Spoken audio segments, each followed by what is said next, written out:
Fala galera, uma boa noite a todos. Eu sou o Rafinha, estou aqui numa resenha aqui com meu amigo Rafael Zelenka, palmeirense, eu São Paulino, e a gente vai falar sobre o clássico de ontem, São Paulo e Palmeiras, já projetando o Campeonato Brasileiro e também a Copa do Brasil. Que quinta-feira tem mais, né? São Paulo e Palmeiras. E aí, Rafa, o que você tem aí para falar do jogo de ontem? E principalmente aí do jogo de quinta-feira aí, o que você espera de alguma mudança aí de postura do São Paulo? Ou vai ser essa mesma postura, um jogo fraco? Dizem até que o São Paulo pode entrar com o time em reserva, que eu duvido, né? Que se tomar uma goleada histórica e ser eliminado, piora tudo é, para para os lados do São Paulo, né? É isso aí. Bom, Mocó, primeiro obrigado aí pelo convite. Boa noite aí. Bom, cara, acho que tem algumas coisas para a gente falar do jogo ontem, né?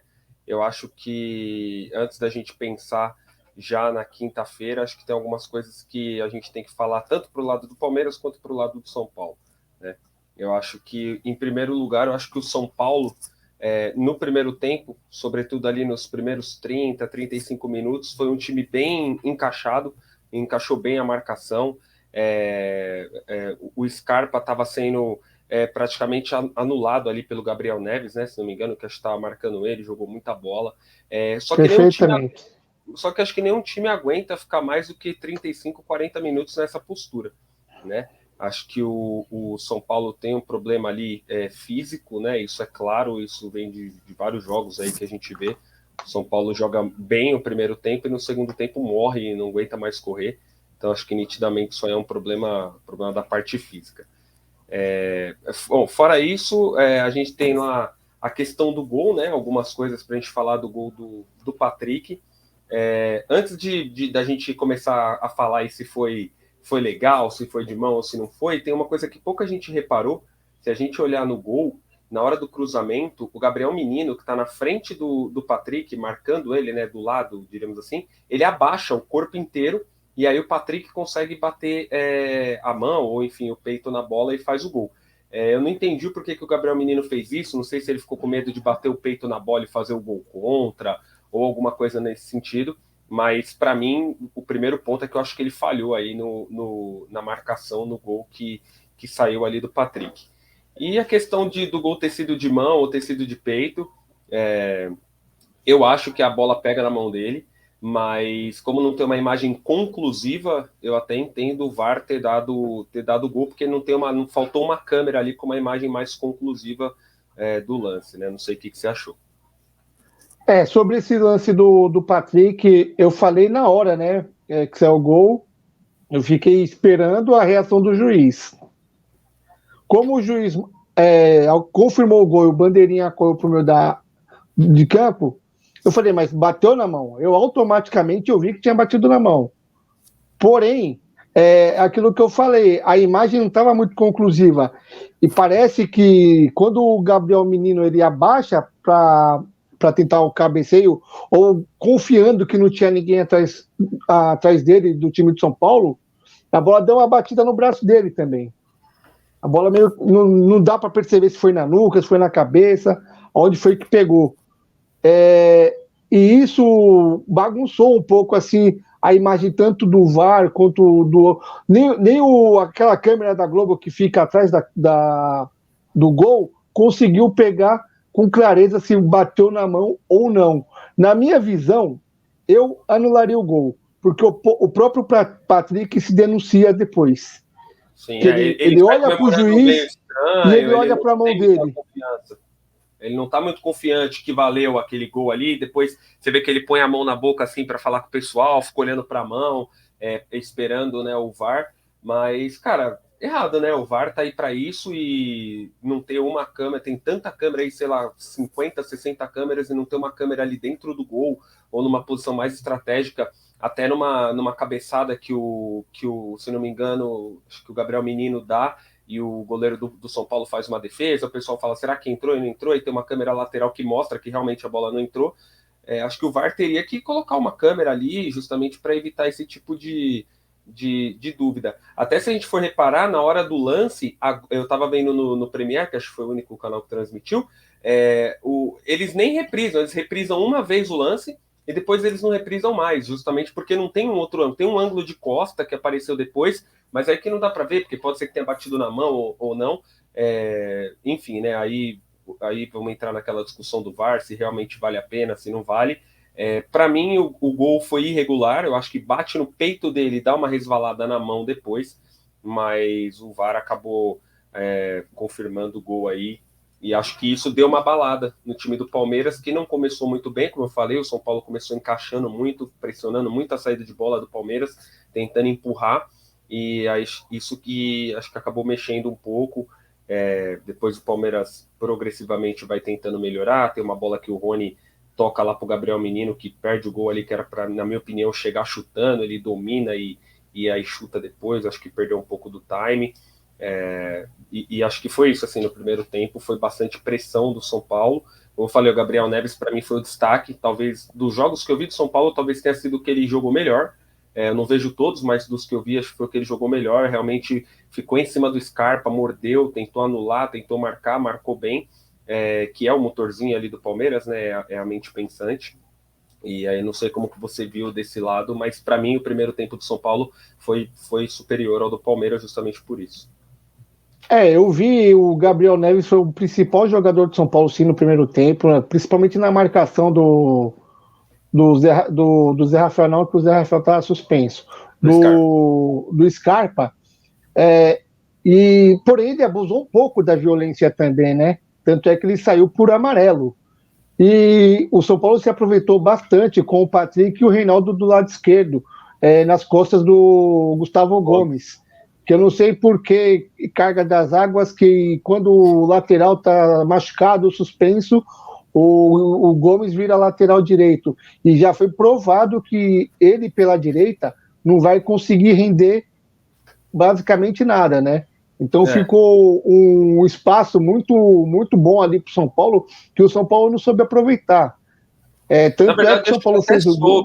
Acho que até soube. Teve alguns momentos, se não me engano, teve uma bola que foi para o Reinaldo, que, cara, o Reinaldo pega a bola, o Gomes, até ele virar e sair na arrancada atrás, acabou. Aí ele cruza para o meio e eu não sei, acho que o Igor Vinícius, se não me engano, perde o gol meio que na entrada da intermediária ali.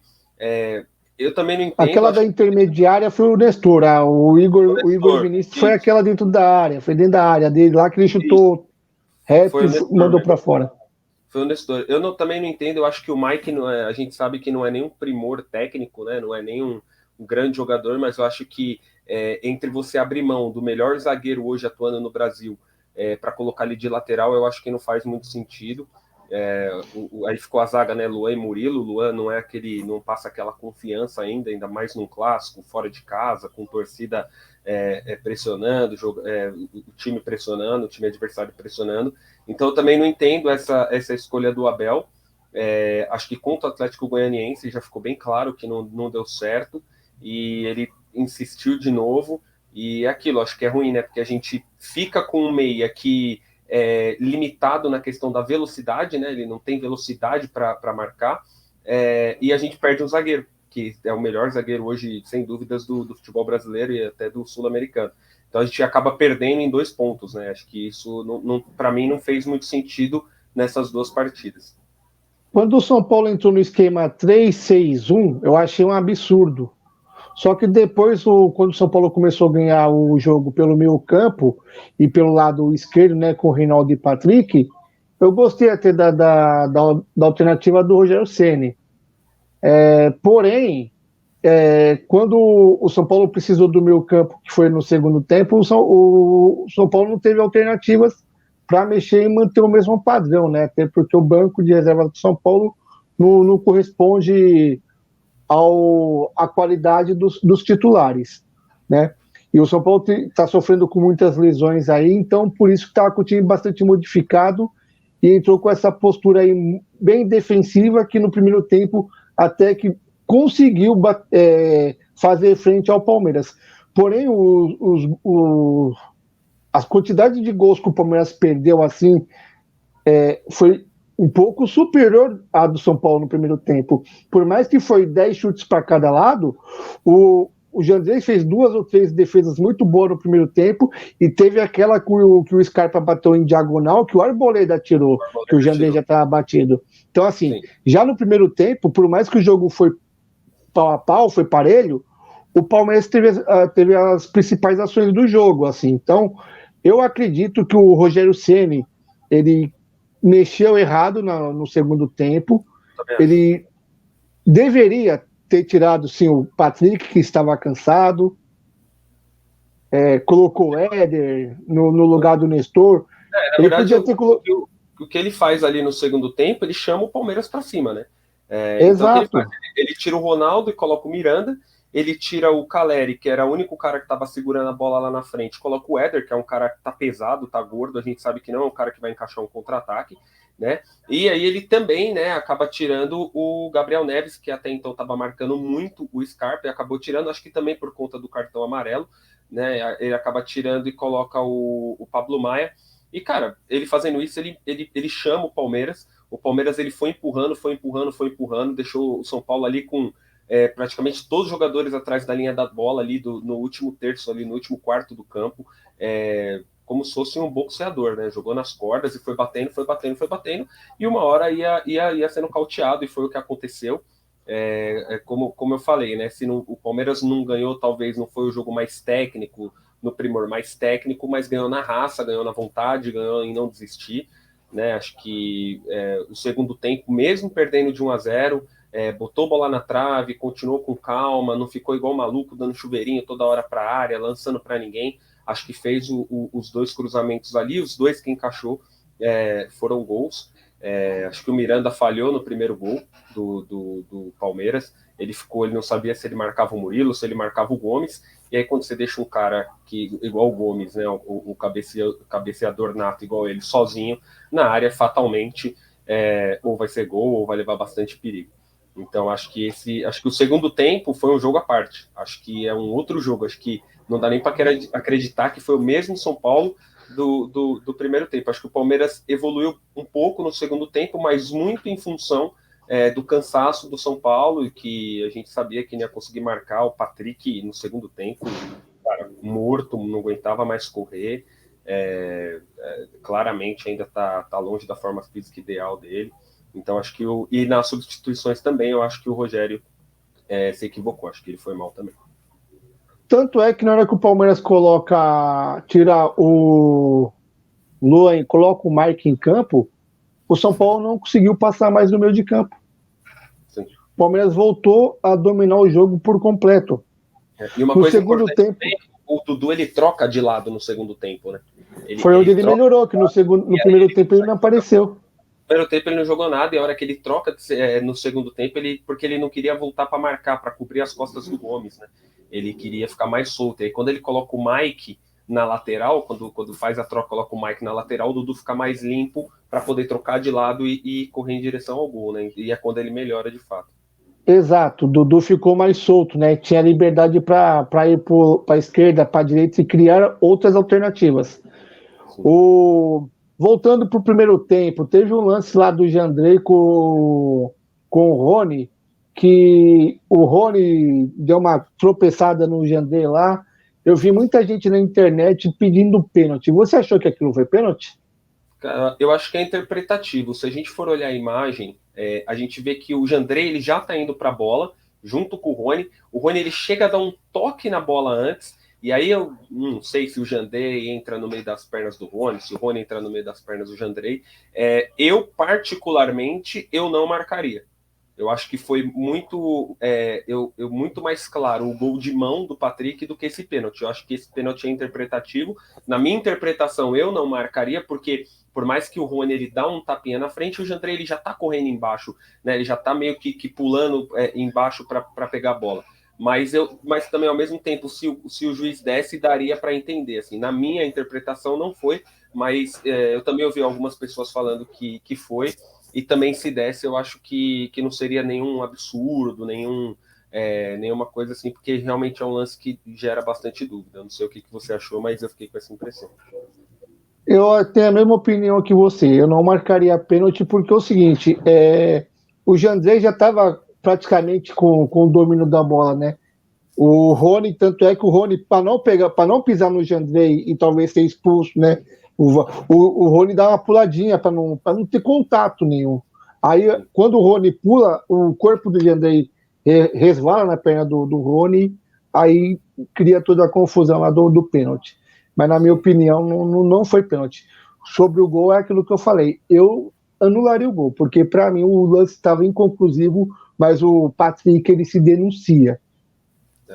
Ali o juiz tem que ter filho, tem que observar a malandragem do jogador. Ele olhou para a mão dele e olhou para o juiz. Sim. Então ali. E aí acho que o que acontece depois disso, como a gente falou lá do segundo tempo, voltando lá para o segundo tempo, foi isso, né? O Palmeiras abafou o São Paulo. O São Paulo teve uma hora lá que só dava chutão, não conseguia fazer nada além de dar chutão. Enquanto estava o Caleri ainda ficava ali brigando com o Murilo, ficavam os dois na briga ali, mesmo assim não conseguiu.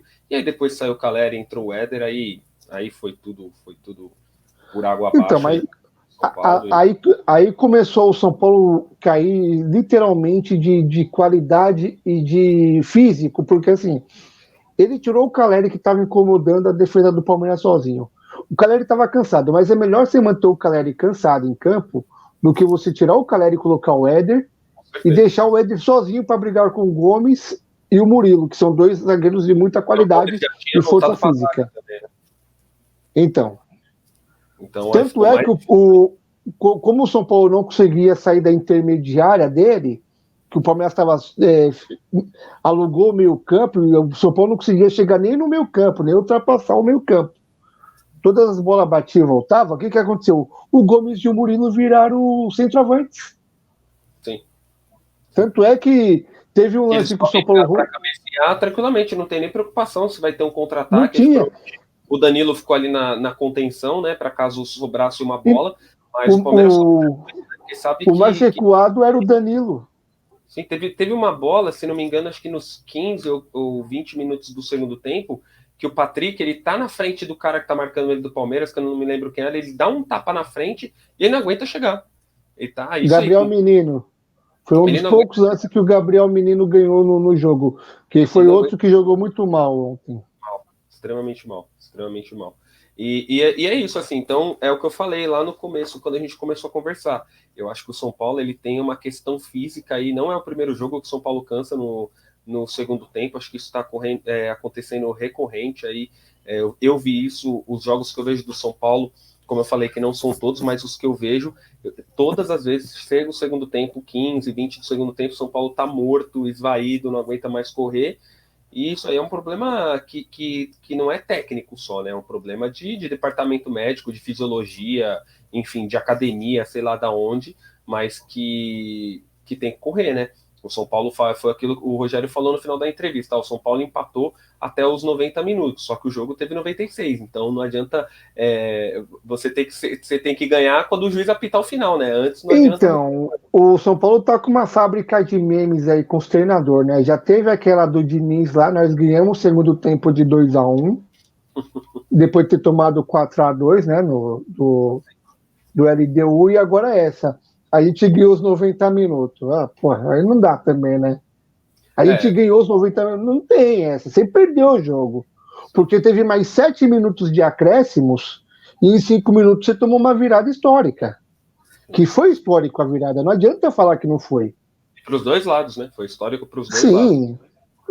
Positivo para o Palmeiras e negativo. Eu estava vendo o jogo e eu falei... E aí foi para prorrogação. Eu falei, pô, será que pelo menos, porque eu acho que assim, na visão do palmeirense, para mim mesmo, o empate, pô, eu ia comemorar o empate. Perdeu o jogo inteiro, não conseguiu, chegou bastante vezes, mas não conseguiu fazer o gol. Teve até o Wesley, entrou ali no final, meteu uma bola que o Jandrei fez uma boa defesa, uma defesa difícil até, virou o corpo pro lado. E eu ia comemorar o empate. Aí quando empatou, até o cara da Premier falou, já pensou o Palmeiras faz igual semana passada e vira o jogo? E cara, foi isso, foi lá e fez. Acho que foi histórico para os dois lados, né? Para o São Paulo, um histórico não muito bom de lembrar, e para o palmeirense, com certeza, vai lembrar aí durante bastante tempo. E 3 pontos que vão fazer diferença lá na frente. Acho que tanto para nós quanto para vocês. Acho que para a gente foram 3 pontos importantes, da gente ganhar. E para o São Paulo, acho que são 3 pontos que vão fazer falta. Os 3 pontos, a derrota para o Botafogo. Eu acho que são 3 pontos aí que vão fazer falta, como outros vão fazer também. O problema é que agora é o seguinte: o São Paulo, que estava a 4 pontos da liderança, está a 4 pontos do Z4. 4 pontos da zona. E eu acho que o campeonato do São Paulo hoje é muito mais fazer ali os 40 e poucos pontos para sair do limite de corte, do rebaixamento, e aí com muita força, com muita empolgação, com muita dedicação, tentar chegar num quinto, sexto lugar no Brasileiro. Eu acho que hoje o São Paulo, ele briga em questão de elenco, tirando uma ou outra peça pontual. O São Paulo hoje ele briga com o Botafogo, com Curitiba. Hoje a realidade do São Paulo é essa. Infelizmente hoje, se a gente tirar 90% dos jogadores do São Paulo e colocar a camisa do Botafogo, vai ser tudo bem, entendeu? Acho que, tirando ali o Caleri, que acho que é o Caleri contra todo mundo ali, infelizmente hoje o time do São Paulo é isso, assim, acho que a briga mesmo vai ser essa: primeiro escapar do rebaixamento e depois tentar chegar ali, pegar uma pré, né? Acho que quinto, sexto ali já pega uma pré-Libertadores, e eu acho que é isso com muito esforço, porque ainda tem a Copa do Brasil, e ainda tem a Sul-Americana, né? Então tem ainda também 2 competições aí. A Copa do Brasil vai pegar o Palmeiras de novo. Eu não sei o que de diferente o São Paulo pode fazer para de repente conseguir a classificação. Eu particularmente, até deixando meu time de lado, mas eu acho que dificilmente o São Paulo consegue se classificar, ainda mais em 2 jogos. Então eu acho que o São Paulo precisa entrar nos eixos e parar de perder esses pontos aí que vão fazer falta. Isso é importante, porque é o seguinte: se esse jogo fosse daqui 15, 20 dias, dava tempo de recuperar o moral. Sim. Mas você vai pegar o mesmo time que te massacrou e em 5 minutos virou um jogo. E mais completo, né? 6 dias depois. Volta o Abel vai voltar banco, o Marcos Rocha. Volta o Zé Rafael e o Rocha. O Veiga deve voltar pelo menos para o segundo tempo desse primeiro jogo aí, como adaptação aí, já está em período de transição. Volta o Abel para o banco, volta o Zé e o Marcos Rocha, que também, para mim, tem sido um dos melhores laterais aí do ano no Brasil. Acho que está jogando muita bola.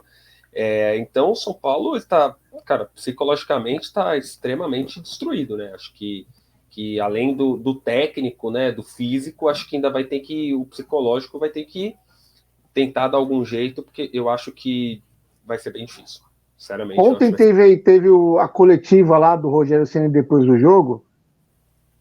Eu achei que ele entregou os pontos já. Tanto é que ele fala na coletiva: eu vou conversar com a diretoria para ver o que é melhor para quinta-feira. Se coloca time reserva ou se ainda tenta colocar titular. Traduzindo, não vamos ganhar. Com esse time que a gente tem, nós não vamos ganhar. Se o treinador do meu time já jogou a toalha, quem sou eu para confiar? Eu acho que também tem a questão assim, aquilo que ele até falou, eu vi a entrevista dele, né, ele até fala, pô, não queria estar aqui, eu tô aqui por obrigação. E realmente, né, de fato, o cara que tomou uma virada histórica no último minuto, nos, sei lá, 3 últimos minutos, a torcida começou a chamar de burro, o cara também acho que nem tem muito o que falar, né, acho que é até deprimente, né, para o cara essa situação. Em relação a ele falar isso da diretoria, cara, não precisa ser muito inteligente para ver que é aquilo que eu falei, jogar com o Palmeiras, não só o São Paulo, mas qualquer time hoje, não é fácil, ainda mais um mata-mata que não vai ser um jogo. O Palmeiras, de repente, pode até perder de 1-0, de 2-1 o primeiro jogo, mas a gente já viu aí até no Campeonato Paulista o poder de reação que o Palmeiras tem, embora, se não me engano, o Palmeiras não vai jogar o segundo jogo no Allianz, né? Acho que o Palmeiras vai jogar em outro estádio, porque eu acho, se não me engano, que vai ter show no Allianz e o Palmeiras não vai jogar no Allianz. Então, mas mesmo assim a gente já viu a força de reação que o Palmeiras tem e aquilo ainda mais completo, né? Ainda voltando peças importantíssimas, como o Zé Rafael, né? Que não é todo mundo que fala, mas para mim hoje, ao lado do Danilo ali, é um dos principais jogadores. O Danilo sem o Zé Rafael cai bastante de produção. Ontem o Danilo não fez o jogo mais brilhante, eu achei. Fez um jogo ok, mas quando o Zé Rafael tá em campo, acho que o Danilo cresce muito de produção, acho que eles dois encaixam bem legais. Uma das vantagens do São Paulo ontem, no primeiro tempo, foi que o Zé Rafael não estava no jogo. porque ele é um jogador que desarma muitas bolas, dá opção no ataque, ele chega com muita qualidade. Então, para o São Paulo, quando o Zé Rafael foi suspenso, né, pelo terceiro amarelo, para o São Paulo já foi uma vantagem, que não soube aproveitar. É aquilo que você falou, no primeiro tempo até soube aproveitar. Ganhou de 1-0, estava lá com placar satisfatório. Só que no segundo tempo, o São Paulo começou em cima do Palmeiras e depois dos 15 minutos do segundo tempo não conseguiu mais correr. Parou no campo. Agora morreu. Voltando a falar de Rogério Ceni, eu não sei não se o Rogério Ceni cair aí na Copa do Brasil, se ele não vai começar a balançar, porque o que eu vi hoje é que, por enquanto, ninguém fala em demissão no São Paulo, mas que eles estão de olho na Sul-Americana e na Copa do Brasil, né? E a Copa do Brasil, como a gente falou, é claro que é futebol, né?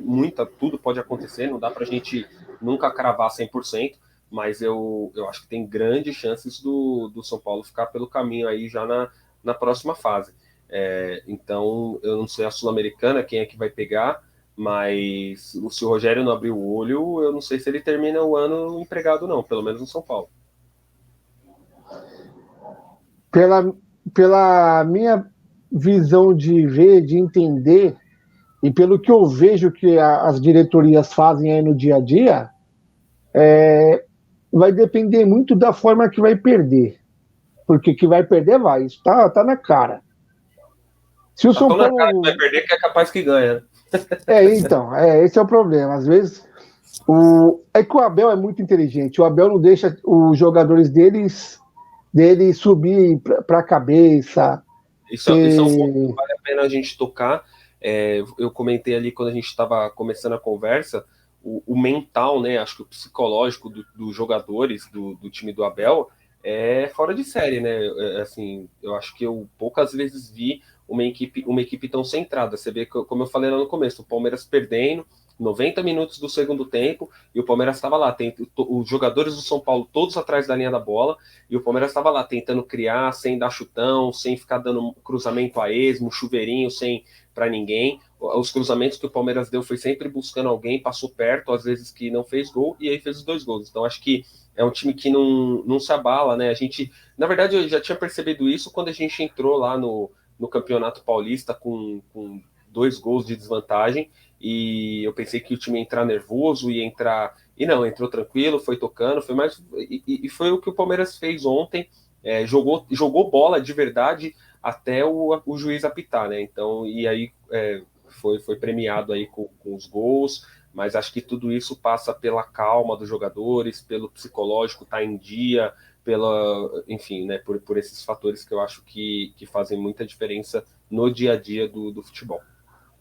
Eu acho que o Rogério Ceni, ele deu um tiro no pé nessa coletiva que ele deu também, né? Porque assim, ele meio que jogou a responsa para cima dos jogadores. Então, eu acho que joga jogou para cima dos jogadores, mas também para cima da diretoria, né? Eu acho que quando ele fala ali, a gente tem que decidir se a gente vai com tudo ou não, eu acho que ali indiretamente ele está falando, pô, meu time é fraco, meu banco é mais fraco ainda, e ninguém me ajuda, e eu tô aqui correndo na subida, né? Eu acho que ele joga mais até do que dos jogadores, ele joga mais até para a diretoria, né? Acho que o jogador é aquilo, né? É o que ele tem ali, sei lá, o Miranda, ele é bom, mas o cara, pô, ele falhou no gol, entendeu? Ele tentou colocar o que ele teoricamente tinha pelo menos de melhor ali na mão, mas quando você já tem um elenco nota 6, num dia muito inspirado, nota 7, é difícil também fazer muito milagre, né? Eu acho que ele deixa isso claro para a diretoria, tipo, vocês vão querer o quê? Porque não dá para ir com os dois, porque eu não tenho ferramenta para trabalhar, né? Acho que esse é o problema, né? O Miranda, o ano passado, quando o São Paulo foi campeão paulista, ele já não foi bem. Sim. Cometeu muitas falhas, a idade chegou para ele, pesou, e esse ano está pesando mais ainda. Sim, do Rafinha, então se fala, né? O Rafinha... O primeiro gol do Palmeiras não foi nem tanta culpa do Miranda. O Scarpa recebe a bola na frente do Rafinha e taca... corta para a direita, o Rafinha vai olhando, não dá combate. Não dá o bote, né? Ele não dá o bote, não dá ele o fica com bote. medo de dar o bote e errar, eu acho, ele fica só O cercando. Scarpa cruza, o Miranda, que tinha o que? O Miranda tinha entrado fazer 3, 4 minutos no jogo. Sim, e tá frio sim. no jogo. Sim, isso é verdade. Jogo quente não se bota zagueiro frio. Não, né? você não coloca sangue frio no jogo ainda mais faltando 2, 3 minutos para acabar o jogo, mais os acréscimos, vai que seja que tenha 11 minutos. Coloca mais um atacante, sangue novo, para você jogar a bola nele e ele meter correria. Na verdade, ali ele ficou na dúvida no primeiro gol, porque o Rigoni também, que estava voltando para tentar marcar o Gomes, demorou muito para chegar. E aí ele ficou no Murilo, Miranda, e quando ele viu que o Rigoni não ia chegar, ele meio que tentou ir pro Gomes, e aí ficou no meio do caminho, aí já viu no que deu, né? Mas eu acho que ele falhou por isso, porque ele não fixou num homem só, mas claro, tem a colaboração de outros que também falharam, como por exemplo o Rigoni não ter chego quando era para ter chego para marcar o Gomes, que o Gomes ficou sozinho na área ali, não tem jeito. É algo que nenhum time hoje, em sã consciência, deixa, né? Num cruzamento de escanteio ou de falta, o Gomes sozinho na área, né? Hoje o Gomes é o artilheiro do Palmeiras no Brasileiro, com 6 gols. Em 2 jogos, ele fez 3 gols em 2 jogos. Então, para você ter ideia, né? Então, como é que você deixa um cara desse sozinho na área, você tá pedindo para acontecer pelo menos um lance perigoso. Certo. Bom, encerrando aí o Campeonato Brasileiro, vamos para a Copa do Brasil agora, que quinta-feira Palmeiras vai ter o retorno aí do Zé Rafael, do Scar, do Veiga e do Marcos Rocha e do seu técnico Abel Ferreira. Você acha que o Abel Ferreira, sabendo da fragilidade do São Paulo, que ele possa surpreender e colocar um time misto, já que na outra semana vai ter começa a vir os jogos mais complicados de brasileiro, Libertadores? Eu não acredito nisso. O Abel ele não tem poupado muito os jogadores, né? O que o Abel faz, que eu acho até diferente de alguns técnicos aí do Brasil, é que ele coloca o time completo e aí depois que o time faz 2, 3-0, a gente viu muito isso acontecendo na Libertadores, depois que aí teoricamente ele poupa alguns.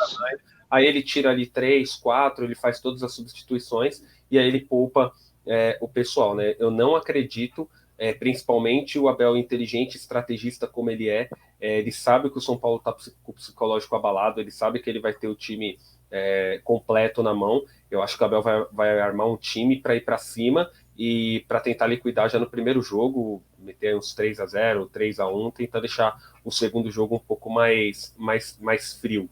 Mas eu não acredito que ele vá poupar, não. Ainda mais ele vai se aproveitar dessa fragilidade emocional que o time de São Paulo vai estar. Agora, a pergunta será que o Rogério vai colocar um time mais misto? Será que a diretoria não vai falar, vamos focar ali no Juventude, que é o próximo do jogo do Brasileiro, vamos logo fazer os 43, 44 pontos ali? A pergunta é essa, talvez o São Paulo entre com um time misto já meio que abrindo mão, né? Eu acho que pode acontecer isso também.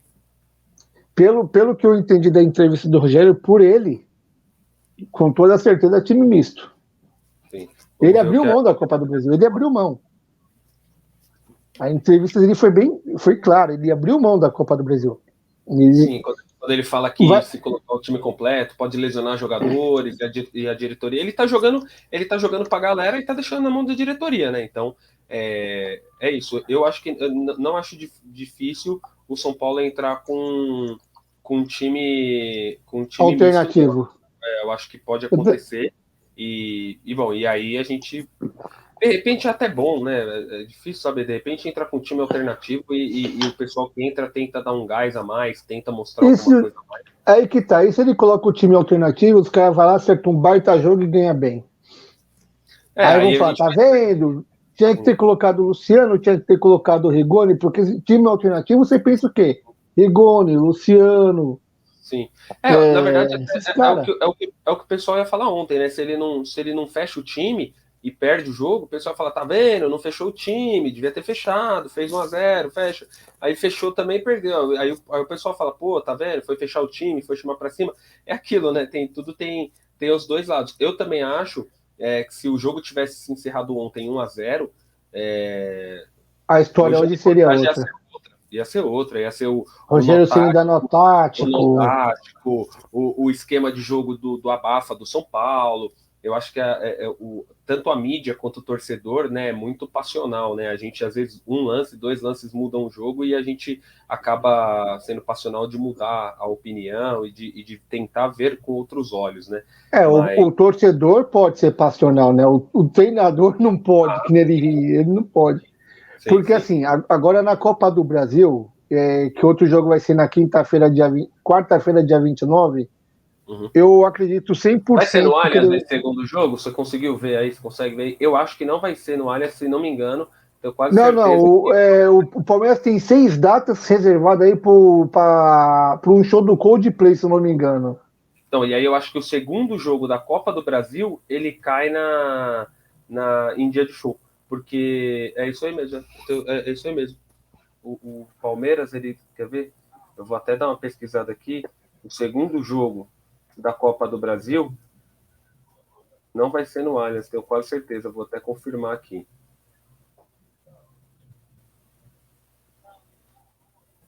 Vamos ver aqui. Ó, Allianz. Vamos ver. Aqui tá marcando como Allianz Parque.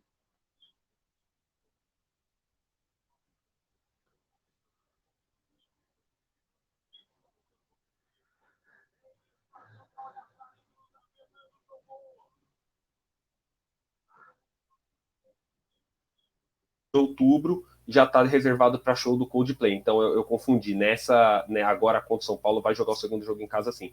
Se eventualmente for para uma final, aí não joga nenhum dos dois jogos em casa. Porque aí tanto dia 19 quanto dia 25 de outubro já está reservado. Então eu acabei Aí confundindo. parece que perde também acho que é um clássico, né? Não sei se é contra o outro jogo do brasileiro, contra o São Paulo ou contra o Corinthians. Eu não vi. É que eu lembrei da Copa do Brasil, porque eu fiquei com isso na cabeça, mas na verdade se for para uma final, não joga a final em casa. O que também eu acho que, se porventura acontecer, acho que de repente pode tentar ver de antecipar um jogo, ou enfim, né? Vamos ver se dá para fazer alguma coisa nesse sentido. Mas é isso, assim, eu acho que, voltando a falar de São Paulo e Palmeiras na Copa do Brasil, a não ser que o Rogério tire aí um coelho da cartola muito grande, eu não vejo muita perspectiva para o São Paulo passar de fase. Claro, como eu falei, futebol, né? Futebol acontecem coisas que a gente nem sempre pode imaginar, como ontem, por exemplo. Então, Mas, mas mas na lógica, né? Pela lógica, talvez eu até vejo que talvez se vier com o time completo, até vejo que talvez o São Paulo possa arrancar uma vitória magra ou até um empate dentro do Morumbi, mas eu acho que agora, né, confirmando que realmente vai ser no Allianz, eu acho que dentro do Allianz, com a força da torcida, eu acho que fica bem complicado. Mas é o seguinte, guarda as proporções. Se o São Paulo acerta um bom jogo e ganha do Palmeiras de 2-0, 3-1, o Palmeiras tem total condições de reverter no segundo jogo no Allianz Parque. Sim, Porque sim. isso já está muito mais do que provado. Então, por exemplo, eu creio que o Abel vai tentar massacrar o São Paulo no primeiro jogo. Principalmente se o São Paulo entrar com o time misto. Ele não vai aceitar nada mais, nada menos que um placar elástico de uns 3-4-0 para no segundo jogo, aí sim, ó, que vai treinar um pouco e dar minutagem para aqueles que tá jogando Sim. pouco e poupar aqueles que estão já com os desgastes, né? Por Eu acredito. exemplo, eu não acredito que o Marcos Rocha vai entrar de titular Eu acho que nem o na Veiga quinta. também. Acho que o Veiga, eu acho que na quinta-feira, se de fato ele voltar, porque o que eu tinha visto antes é que a previsão era para ele voltar para o primeiro jogo da Libertadores, que vai ser na penúltima Daqui a semana 15 de dias junho. ainda. Só que parece que adiantou a recuperação dele, ele ficou treinando lá em 2, 3 períodos, né? Adiantou. E aí parece que ele volta já contra o São Paulo. Se voltar, ou ele começa o jogo, ou ele entra no segundo tempo, né? Caso o Palmeiras esteja perdendo, ou esteja um jogo muito duro, né? Eu acho que se de repente o Palmeiras estiver ganhando ali por um placar um pouco mais tranquilo e ele não tiver entrado, eu acho que ele nem entra, ou deve entrar ali nos últimos 5, 10 minutos só para pegar aquele ritmo do campo, né? O tempo da bola, e o Marcos Rocha acho que é a mesma coisa, acho que não começa jogando. O Zé sim, né? Porque a ausência dele foi por cartão, nem tem nada a ver com a Copa do Brasil, foi só pelo brasileiro. Mas eu acho que tanto o Marcos Rocha quanto o Veiga, eles não devem começar. Se começarem, deve sair no começo ali, até para readaptação, tempo de bola, porque eu acho que o Palmeiras vislumbra ter o time 100% fisicamente e mentalmente para o jogo da Libertadores, né? Que acho que não é segredo para ninguém, que é um dos objetivos aí do Palmeiras na temporada.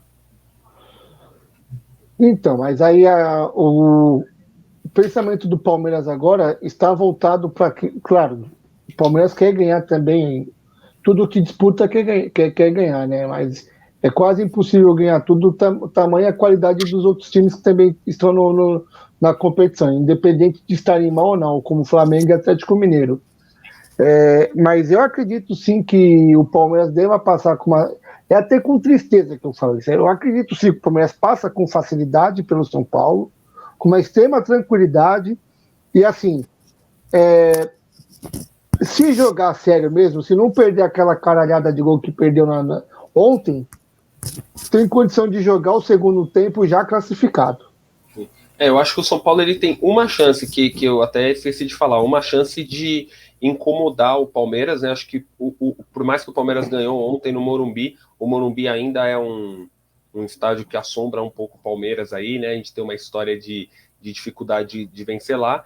E, cara, a torcida. Acho que o São Paulo botar o ingresso, eu não sei hoje quanto custa um ingresso para o jogo do São Paulo, mas colocar num preço acessível, lotar o Morumbi, a torcida empurrar, a torcida apoiar, eu acho que isso também faz diferença. Eu acho que isso pode criar um pouco de dificuldade para o Palmeiras.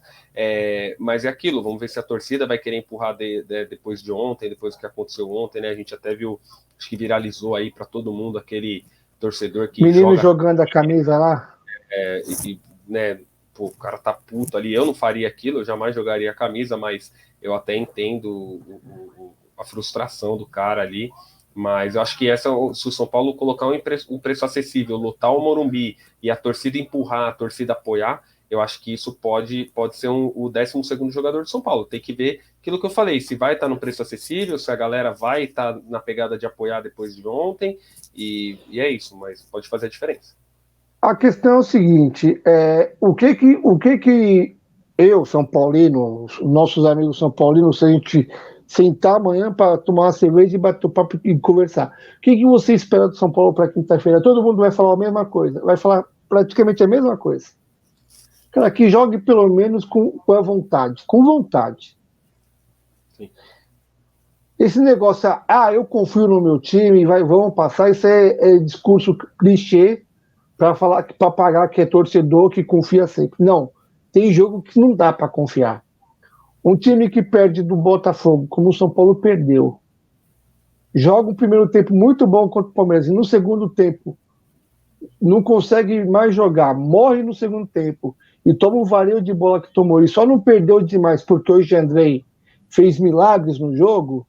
Sim, acho que o Jandrei fez ali umas 3, 4 de um nível bem, bem alto ali. Do Everton, eu lembro de uma que o Everton pegou um chute bem forte de meio que de lateral, assim, foi uma defesa que eu lembro dele, mas o Jandrei, eu lembro pelo menos de umas 2 ou 3, fora a bola na trave, o Breno Lopes entrou, já meteu uma bola na trave logo que entrou. O Everton fez 2 defesas no primeiro tempo e o gol de São Paulo. Depois não tocou mais na bola. Sim, no segundo tempo o São Paulo não chegou. Acho que São Paulo no segundo tempo, o Everton não tocou na bola. E o Jandrei ali junto com o Neves, né? Gabriel Neves estava marcando o Scarpa. Acho que eles foram o nome do jogo. Acho que se o Jandrei não está numa noite inspirada, que também não é toda noite, né? Que ele está inspirado. Mas se ele não tivesse numa noite inspirada, acho que o Palmeiras teria feito um placar até mais elástico e mais tranquilo. Mas e se fosse o Volpi? Se fosse o que Volpi, tivesse pego tudo o que pegou e tomado 2 gols no final. Tava todo mundo descendo a linha no Volpi. Estaria sendo massacrado. E eu nem acho tá vendo? Pé frio. Nenhum dos 2 gols foi falha do Jandrei, não. Acho que os 2 gols foram... Claro que não. A cabeçada do Gomes foi certeira. Aí aquela cabeçada que pinga no chão, que quica, porra, não tem nem como. Não, e o segundo gol, uma bola ali que acho que parece que é meio que desviada ali no meio da área, aquele bolo de gente. Você pode ver que o Murilo, ele tá até meio que de bico, ele tá meio que até desequilibrando, ele consegue chutar a bola e a bola passa por todo mundo e acaba entrando ali. Falha do Miranda também nesse lance. Se você pegar o lance por completo, você vai ver o Miranda que nem barata tonta dentro da área. A bola pra cá e ele... Eu vi bastante gente falando isso hoje aí em alguns programas esportivos que eu vi na internet. eu acho que ele pode até ter tido a falha no segundo gol, mas para mim, se tivesse que, diríamos assim, crucificar o Miranda, seria pela falha no primeiro gol. Acho que no primeiro gol foi muito mais feia a falha dele. No segundo gol, cara, foi aquilo, um monte de gente na área, era um cruzamento de escanteio, todo mundo sabia que ia vir bola para a área, e ficou aquele bolo de gente. Acho que também é meio difícil ali na hora, mas eu não vejo nem que ele... Pode até ter falhado, mas eu nem julgaria tanto pelo segundo. No primeiro gol, para mim ele falhou feio. Acho que um zagueiro da cancha do Miranda, ele não pode ficar indeciso quem que ele vai marcar num cruzamento, né? Acho que pela experiência, pela estatura, enfim, né? Pode ser que a idade tenha chego mesmo, pode ser que o cara, como eu falei, botou um zagueiro frio num jogo quente, isso nunca é bom, mas não poder, acho que o primeiro gol ele falhou bem mais feio. Tirar por análise o que o Abel Ferreira fez no início da temporada, quando todo mundo queria que o Felipe Melo renovasse para ficar mais um ano no Palmeiras, o que ele falou? Não. Nem ele, nem o William, nem o Geilson. Vamos abaixar a idade do time. Sim. Se ele continuasse com esses caras, hoje o Palmeiras não estaria onde está de novo. Sim. Acho que tem, a gente tem que ter, eu digo o clube, né? Tem que ter a humildade de chegar uma hora, por mais que o cara é ídolo, por mais que o cara é um cara importante, e falar chega, né? Como eu falei, o São Paulo trouxe o Rafinha com 35 anos. Eu não queria o Rafinha de 35 anos, que acabou de vir de uma temporada que rebaixou o Grêmio. Eu queria o Rafinha de 10 anos atrás, que jogava no Bayern, que veio voando. Hoje, acho que muitas vezes... Aquele que saiu do Curitiba. Acho que muitas vezes até para calar a boca do torcedor, para dar uma resposta para o jogador, os clubes eles vão lá e compram um cara que tem um nome, que já foi alguma coisa, mas que hoje em dia não representa muita coisa, né? Como eu falei, se você for ver o Rafinha, que veio de uma temporada onde o Grêmio foi rebaixado, e agora foi para o São Paulo, não conseguiu dar um bote no Scarpa, porque ficou com medo ou de cair, ou de tomar um drible, ou enfim... eu não sei até que ponto esse tipo de jogador, não falando dele especificamente, mas esse tipo de jogador acrescenta. Foi o que o Palmeiras falou. Felipe Melo, obrigado, foi ídolo, virou ídolo, vestiu a camisa. William Bigode também, não tem nem o que falar. Jailson, então, nem se fala. Entrou naquele brasileiro que o Praz machucou, ganhamos o brasileiro, acho que foi super importante. Ele ficou 33 jogos sem perder, né, o Jailson? Foi o turno inteiro, né? Foi o segundo turno e mais alguns jogos ainda de Copa do Brasil, enfim. Então acho que assim, o cara ele pode ser ídolo, mas tem uma hora que tem que dar Deus, que o clube precisa se renovar. E não é todo clube que consegue fazer isso, né? Você vê, o Palmeiras ele dispensou o Felipe Melo, e quem entrou no lugar do Felipe Melo de fato, que já vinha jogando alguns jogos, mas que pegou a titularidade, foi o Danilo. E hoje eu trocaria, acho que qualquer pessoa em sã consciência trocaria o Felipe Melo pelo Danilo. Então, eu acho que tem coisas que a gente no primeiro momento não entende muito, mas que depois fazem sentido. Eu acho que um dos principais pontos é isso. Os clubes, em geral, ficam trazendo esses caras velhos, né, que não tem mais nada, muita coisa a acrescentar tecnicamente, e para dar uma resposta, de repente, para a torcida, para um momento ruim, alguma coisa, e no final das contas não acaba ajudando muito, né? Então, citei o exemplo do Rafinha, mas poderia citar vários outros exemplos de jogadores, o próprio Paulinho no Corinthians, que veio, machucou numa infelicidade, mas também já não estava bem antes de machucar. Então a gente tem vários exemplos, e acho que o problema é esse, assim, quando a gente deposita muita esperança nesse tipo de jogador e não supre, né? Não supre a esperança que a gente coloca neles, né?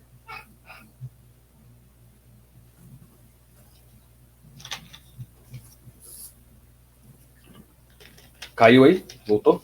Voltou. Então é isso, assim, acho que o problema é isso, acho que a gente tem que aprender a dar tchau, né? E muitas vezes, não sabe, acho que o Miranda, ele é um jogador que, sinceramente, mesmo não sendo São Paulino, ídolo, jogou muito, mas acho que obrigado, já deu, acho que já tá na hora de começar a pensar numa renovação, né? De renovação, eu digo de jogadores, de trocar jogadores, trocar ele por um outro jogador talvez um pouco mais novo, que aguente um pouco mais, né? Exato. Na minha opinião, o São Paulo não deveria ter mantido o Miranda, né? Fazer um contrato de 2 anos. Isso para mim foi loucura. Ainda mais o Hernandes saiu do São Paulo de forma patética, né? Apesar de toda a história, a última temporada do Hernandes no São Paulo foi patética, né? Foi ruim. Saiu como reserva, não jogava, muitas vezes não era nem E relacionado. quando ele foi pro esporte, passou vexame também. Sim, sim, então é aquilo, né? O clube também tem que aprender a dar tchau, né? Não adianta ficar também segurando o jogador, porque aí entra num jogo decisivo e aí não consegue, não vai, entendeu? O cara tem uma puta de uma técnica, uma puta de uma experiência, mas o físico do cara já não acompanha mais, entendeu? A cabeça pensa, mas o corpo já não vai. Então, saiu uma matéria no UOL esses dias aí, o São Paulo foi um clube que mais faturou com vendas de jogadores e outras coisas lá. Deu um bi alguma coisa lá. Depois vem o Santos com venda de jogador Mas também, o cadê esse Fluminense. dinheiro? Mas cadê esse dinheiro? Aí Esse eu um te bi tá pergunto, onde? exatamente, cadê esse um bi? Tá Porque pagando o clube tá. dívida, tá fazendo o quê? Porque é bastante dinheiro, né? Um bi, Exato. por isso que no Aí, futebol, né, nem seja uma grande fortuna, mas assim, ainda no Brasil dá para fazer grandes negócios com esse preço, com esse valor, na verdade. Então, quer dizer, tá fazendo o quê? Tá pagando dívida, tá contratando jogador, tá pagando dívida antiga de jogador, tem que entender para onde está indo esse dinheiro, assim como o Santos também, que você falou. O Santos também arrecadou, acho que próximo disso, e está aí passando sufoco há 2, 3 anos, aí brigando para não cair, quase cai no transfer ban Paulista, e tudo, né? transfer ban, dia sim, dia não está no transfer ban. Então, assim, tem que entender para onde está indo esse dinheiro, né? Na verdade, a gente imagina para onde está indo, né? A gente só não pode falar. É. Se a gente falar, o canal cai, ainda é processo. E Mas projetando aqui, ó. a gente imagina. Projetando aqui agora. Copa do Brasil, só jogo pegado. Fortaleza e Ceará amanhã. Fortaleza Amanhã, está se recuperando no Brasileirão. Amanhã, 7 horas da noite.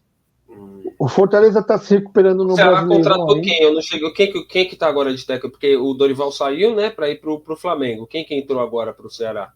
Eu não sei, eu preciso ver essa informação, que eu não, do Ceará ainda não vi quem é o treinador do Ceará. Parece que eu vi alguma coisa. Ah, o Anderson Moreira. Não sei, cara. Mas assim, bom, enfim. O primeiro jogo é aonde? Bom, se bem que é Os no dois mesmo jogam lugar. no mesmo estádio, no mesmo estádio, só muda o mando de jogo. Então, o primeiro manda é do Ceará? É Fortaleza e Ceará. Então, É cara, Fortaleza, o mando de jogo eu acho do. que o Fortaleza está se recuperando e eu acho que muito do Fortaleza não tá bem no Campeonato Brasileiro foi por conta lá da Libertadores, que focou ali na Libertadores e tal. Acho que não é um time que tem tanto elenco, então realmente tem que dar prioridade. Eu, hoje, mesmo sem, já que é mando do Fortaleza, e mesmo que fosse o mando do Ceará, eu aposto que o Fortaleza passa para a próxima fase. Acho que passa apertado, acho que não vai ser fácil, mas eu acho que o Fortaleza passa para a próxima fase, porque eu acho que o time do Fortaleza é melhor e tem um técnico que está mais tempo treinando o time do Fortaleza lá, que é o Vojvoda, que por mais que não está bem no brasileiro, já mostrou aí que consegue fazer feitos até pouco tempo atrás inimagináveis, né? Levar para uma Libertadores, enfim. Então acho que eu apostaria hoje no Fortaleza. Corinthians e Santos. Difícil, cara. Eu acho o primeiro jogo desse torneio, E Itaquera. eu acho que Itaquera o Corinthians leva e eu acho que lá em Santos, no máximo, um empate. Eu acho que o Corinthians deve passar essa fase. Eu acho que o Corinthians, na minha opinião, acho que passa. Acho que por mais que é um time que ainda não está 100% encaixado, mas peças individuais, eu acho que tem peças individuais melhores se de fato quiser jogar, né? Porque a gente vê aí o Renato Augusto tá mal já faz um tempo, o William também toda hora tá no DM, também não tem contribuído muito, mas eu acho que ainda assim o time do Corinthians é melhor do que o time do Santos. Eu acho que vai dar Corinthians aí na próxima fase. Vamos lá, deixa eu ver o outro jogo que vai ter amanhã. Atlético Mineiro e Flamengo. Eu vou com certeza Flamengo. Oh, perdão, Atlético Mineiro. Acho que o Flamengo trocou agora de técnico, perdeu o Bruno Henrique aí, lamentavelmente, né, uma lesão aí que o menino vai ficar aí 1 ano afastado. Já contratou o Cebolinha para o lugar, mas só pode estrear, não sei, acho que Nas julho, quartas, né? se passar. Só pode Então, jogar as quartas. eu acho que eu acho que o Galo ele tá. Eu vi o jogo do Galo e Flamengo. Eu acho que o Galo amassou o Flamengo. Daria para ter feito muito mais gols. E eu com certeza eu acho que o Galo passa ganha amanhã e acho que ganha no Rio também, deve passar para a próxima fase. Lembrando que o Jair é dúvida, né? Ele fraturou a mão lá, né? No jogo do Flamengo. Ele ele anulou o Arrascaeta no jogo. Sim, mas mesmo assim eu acho que o Flamengo, como eu falei, como ele perdeu uma peça importante, mudou de técnico agora, eu acho que e os jogadores não estão vivendo um momento, o Diego Alves, né, acabou de falar também, falou essa semana que não vai ficar no Flamengo, eu acho que o Flamengo nesse momento, por mais que seja um time tecnicamente muito bom, é aquilo que a gente estava falando, acho que chegou uma hora de fazer uma renovação, acho que tem muito jogador ali que está ali jogando com o nome, o Everton Ribeiro está numa pirambeira para baixo, o Diego Ribas já não joga há muito tempo, o próprio Gabigol não está na melhor fase. Então, Vitinho para mim sempre foi ruim desde a época do Inter, nunca achei ele bom. O Pedro não se encaixa de jeito nenhum em nenhum esquema de jogo do Flamengo. O problema do Pedro é que é ele ou o Gabigol, né? E não vão tirar o Gabigol. Para mim, o Pedro fez uma escolha, e eu acho que uma escolha equivocada, que foi não ter vindo para o Palmeiras quando ele teve a chance. Hoje no Palmeiras seria titular absoluto. Estaria deitando de fazer gol. Eu discordo um pouco, porque... O coração falou mais alto ali, né? Ele é flamenguista, acho que o coração falou mais alto. Pode ser que o coração tenha falado mais alto, mas eu discordo um pouco, porque é o seguinte, o Pedro é um jogador meio paradão, né? Ele não é aquele jogador que vem buscar... E o Abel Ferreira, não sei se o Abel Ferreira se adaptaria com o estilo de jogo do Pedro. Eu até concordo em partes, mas eu acho que quando você tem um meio de campo que cria tantas chances, como é o meio de campo do Palmeiras. Ele recebe bastante bolas. E dois pontas rápidos também, né? Você pode colocar Rony e Dudu, o Rony numa ponta, o Dudu na outra, e o Pedro no meio, com os meias que criam muito rápido. O Zé Rafael serve muitos atacantes. O próprio Rafael Veiga, quando não tá o Veiga, é o Scarpa. Até o Danilo chega a fazer, em alguns momentos, a criação. O Wesley, quando precisa, né? Sim, faz uma fumaça também. Eu acho que o Pedro... Ele teria ido muito bem no Palmeiras, mas é aquilo, hoje ele disputa com o Gabigol é o xodó, o Gabigol é o craque do time, é o dono do time, eu acho que dificilmente o Pedro se encaixa ali. Então, por todos esses motivos, por eu achar que o Dorival ainda não encontrou o time, e eu achar que o time também está com a moral baixa, eu acho que o Galo deve ganhar os 2 jogos, se não ganhar os 2, pelo menos empata 1. Eu acho que o Galo não perde nenhum dos 2 jogos para o Flamengo. Agora, o Flamengo é o Flamengo. Pode Flamengo também. Tem jogadores que pode resolver a partida em questão de minutos também. Sim, analisando o que eu vejo hoje, é isso. Agora, um confronto que, para mim, é o mais improvável aqui, que assim não dá para ter uma certeza de quem vai ganhar, Fluminense e Cruzeiro. Porque eu tô vendo o Cruzeiro na Série B, se for falar assim, mas é time de Série B. Cara, mas é uma competição assim de... Porque assim, a gente não pode esquecer das tradições do Cruzeiro. Sim.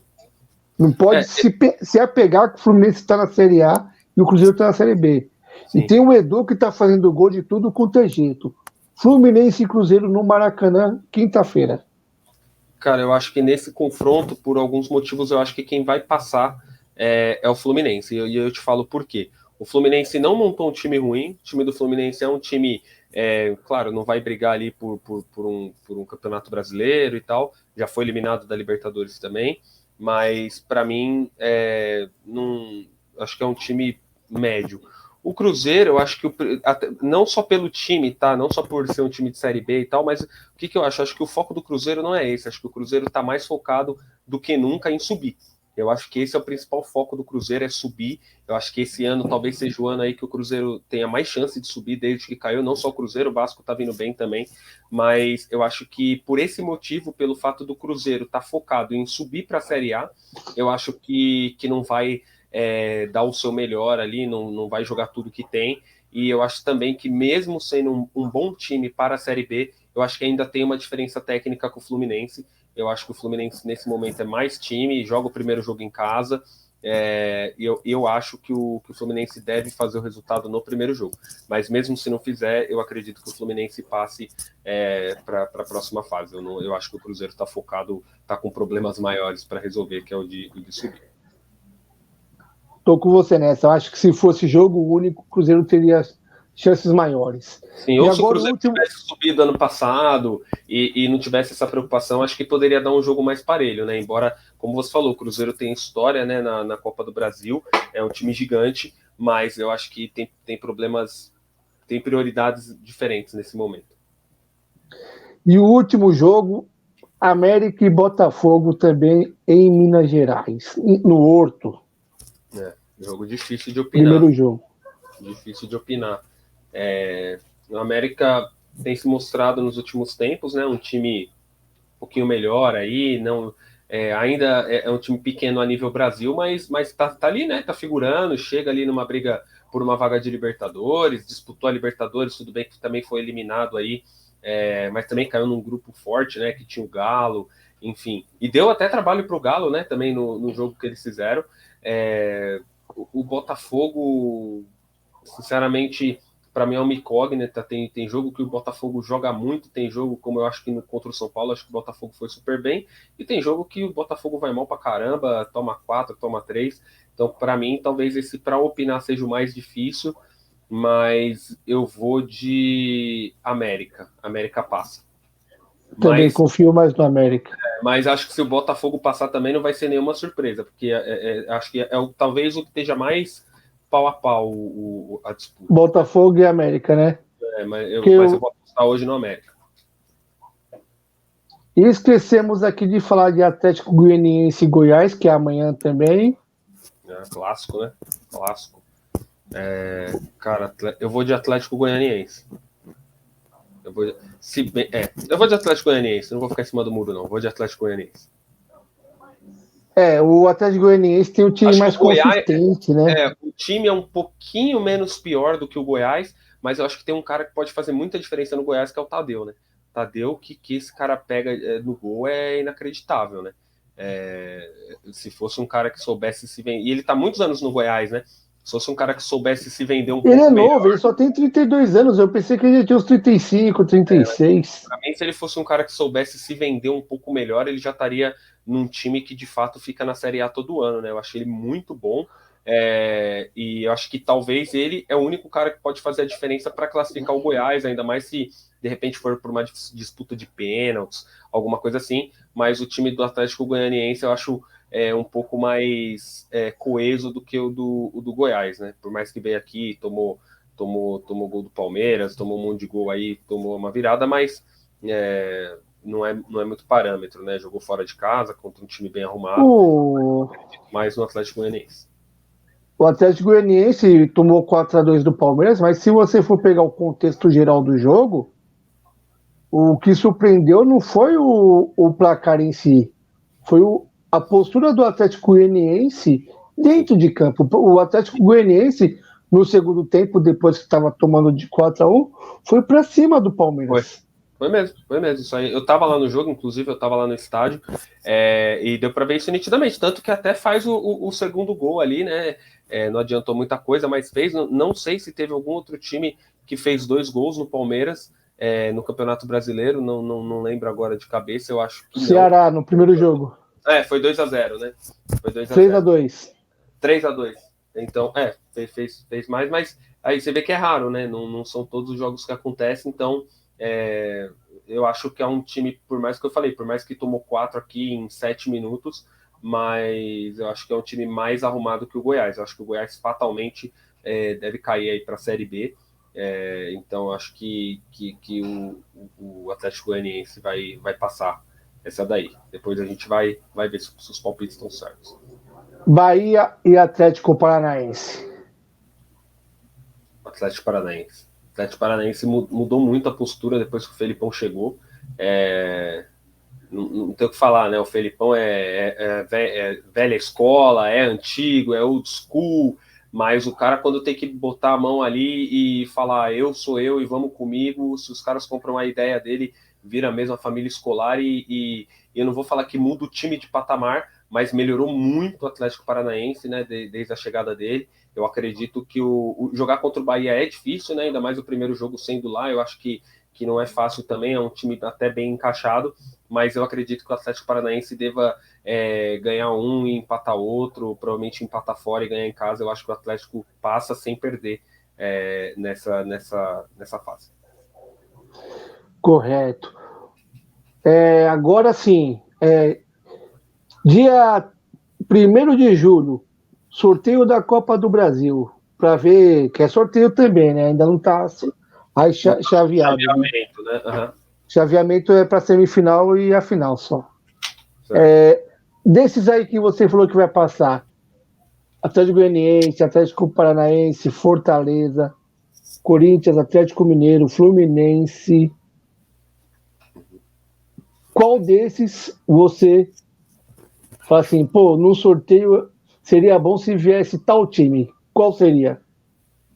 Cara, diferente do que algumas pessoas aí podem pensar, né? Ah, quero pegar o mais fraco.